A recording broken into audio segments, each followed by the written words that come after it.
ایک صحابی حضرت طلحہ بن عبید اللہ رضی اللہ تعالیٰ عنہ فرماتے ہیں کہ ایک مرتبہ دو شخص بارگاہ رسالت میں حاضر ہوئے اور دونوں نے کلمہ پڑھا اور درجہ صحابیت کے مرتبے پر پہنچ گئے، یعنی دونوں صحابی ہو گئے۔ اب اس میں ایک جو تھا نا بھائی، ان کا ایک صحابی جو تھے وہ بڑی عبادت کرتے تھے، بڑی ریاضت کرتے تھے، بڑے نوافل پڑھتے تھے، اور اس کے کچھ عرصے بعد انہوں نے جہاد میں شرکت کی، غزوے میں شرکت کی اور اس میں شہید بھی ہو گئے۔ اچھا، اس کے ایک سال کے بعد دوسرے بھائی کا بھی انتقال ہو گیا، دوسرے صحابی تھے ان کا بھی انتقال ہو گیا۔ اچھا، اب کیا ہوا کہ حضرت طلحہ رضی اللہ عنہ فرماتے ہیں کہ میں نے ایک رات خواب میں دیکھا، کیا دیکھتا ہوں کہ جنت کے دروازے پر کھڑا ہوں، یہ دونوں صحابی رسول رضی اللہ عنہ مجمعین جنت کے دروازے پر کھڑے ہیں۔ جس کا بعد میں انتقال ہوا نا، جنت میں سے اندر سے کوئی شخص باہر آیا اور جس کا بعد میں ایک سال بعد انتقال ہوا، انہیں لے کر جنت میں چلا گیا۔ تھوڑی دیر ہوئی تو پھر وہ باہر آئے، اور جو صحابی شہید ہوئے تھے، زیادہ عبادت کرتے تھے، ایک سال پہلے انتقال ہو گیا تھا، ان کو لے کر جنت میں چلا گیا۔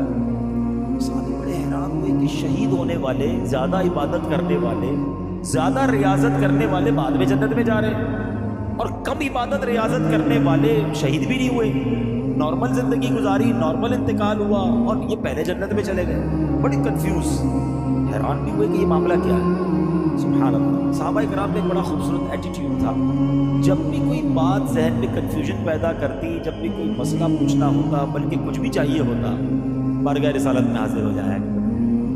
ان کو یہ معلوم تھا نہیں سنتا ہی نہیں مانگنے والا تھا۔ آقا کے پاس آ کے عرض کرتے کہ یہ ماجرا کیا ہے، شہید ہونے والا بعد میں اور نہ شہید ہونے والا پہلے جنت میں چلا گیا۔ اب جو نبی پاک نے جواب ارشاد فرمایا نا، وہ سنیے گا۔ اللہ کے حبیب علیہ السلام فرماتے ہیں کہ یہ دوسرے صحابی ایک سال زیادہ زندہ نہیں رہے؟ جی حضور، ایک سال زیادہ زندہ رہے تو کیا اس نے شہید ہونے والے کی نسبت، کیونکہ مسلمان تو ساتھ ہی ہوئے تھے، شہید ہونے والے کی نسبت ایک سال رمضان کے زیادہ روزے نہیں رکھے؟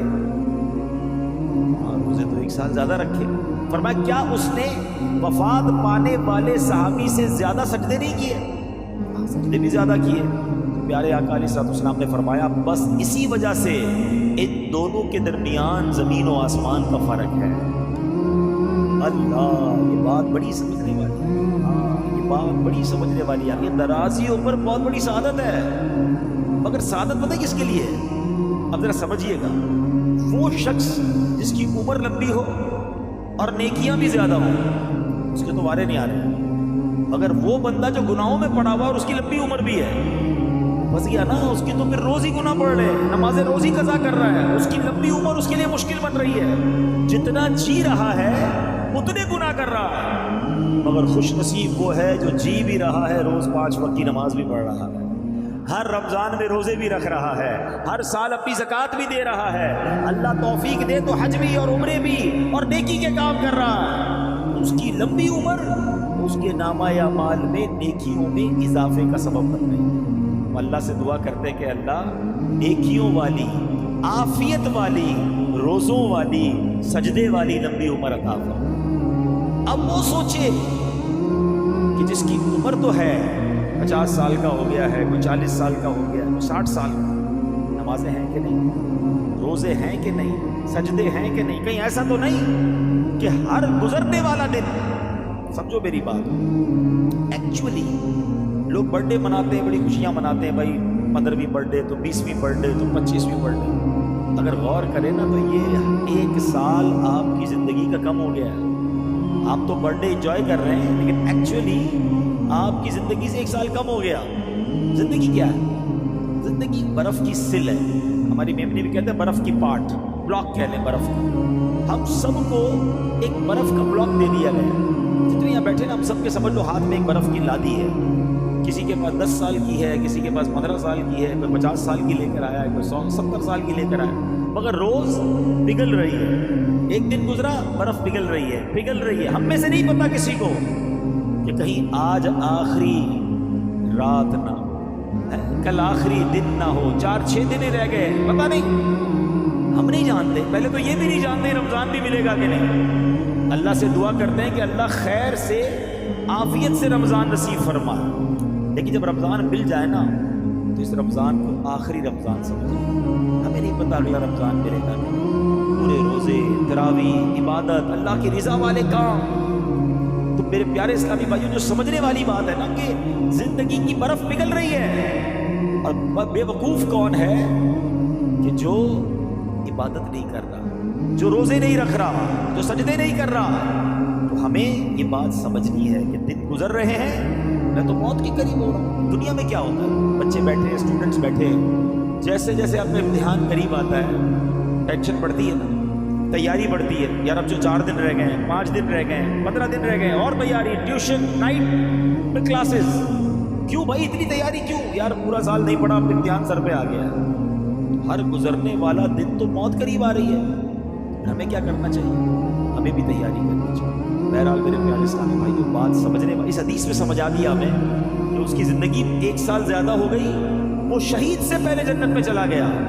ہم اللہ سے دعا کرتے ہیں اللہ طویل زندگی بھی دے اور نیکیوں والی زندگی بھی عطا کرے. اب پیارے اسلامی بھائیوں، ماہ رمضان آنے والا، کیا خوبصورت کلام کے اشعار ہیں کہ میں رمضان المبارک پاؤں، روزے سارے رکھ پاؤں، تو رکھ زندہ سلامت، ماہ رمضان آنے والا ہے.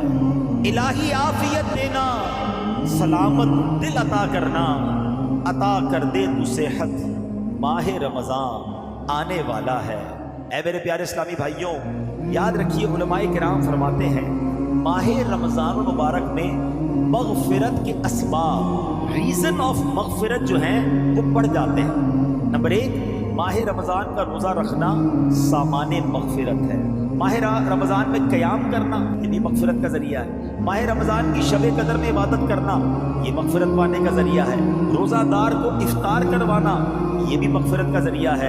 غلام یا ملازم پر آسانی کرنا یہ بھی مغفرت کا ذریعہ ہے. رمضان المبارک میں ذکر اللہ کی کثرت کی جائے کہ حدیث پاک میں ہے ماہ رمضان میں ذکر اللہ کرنے والا بخشا ہوا ہے. ذکر اللہ بھی مغفرت کا ذریعہ ہے. رمضان مبارک میں کثرت سے استغفار کرنے سے بھی بخشش کی خیرات ملتی ہے. اللہ اکبر. ذرا سوچئے، اتنے سارے ریزن، اتنے سارے اسباب ہیں ماہ رمضان میں.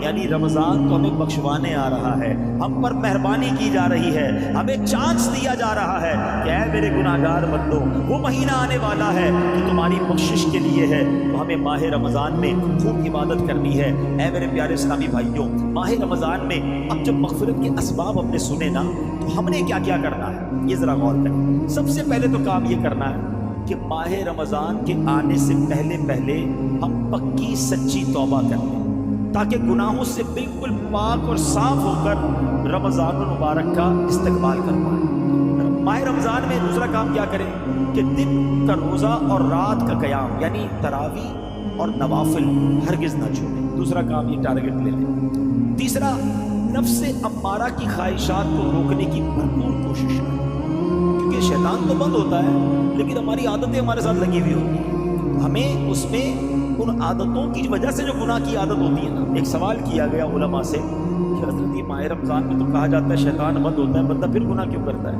پھر غلط کام کیوں کرتا ہے؟ بڑا پیارا علماء نے جواب دیا کہ سائیکل پر پیڈل مارو، مارتے رہو تو چلتی رہتی ہے، تو اس کے بعد بہت سارے پیڈل مار کے روک دو، پھر بھی کافی دیر تک چلتی رہتی ہے. فرمایا 11 مہینے شیطان نے اتنے پیڈل چلا دیے ہیں کہ باقی 1 مہینے کی گناہوں کی سائیکل ویسی چلتی رہتی ہے. تو سائیکل رکے گی کیسے جب بریک لگاؤ گے؟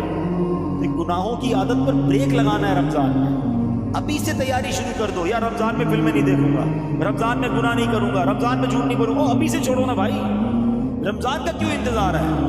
ماہ رمضان کے استقبال میں گناہوں کو چھوڑنے کی ہمیں عادت ڈالنی چاہیے.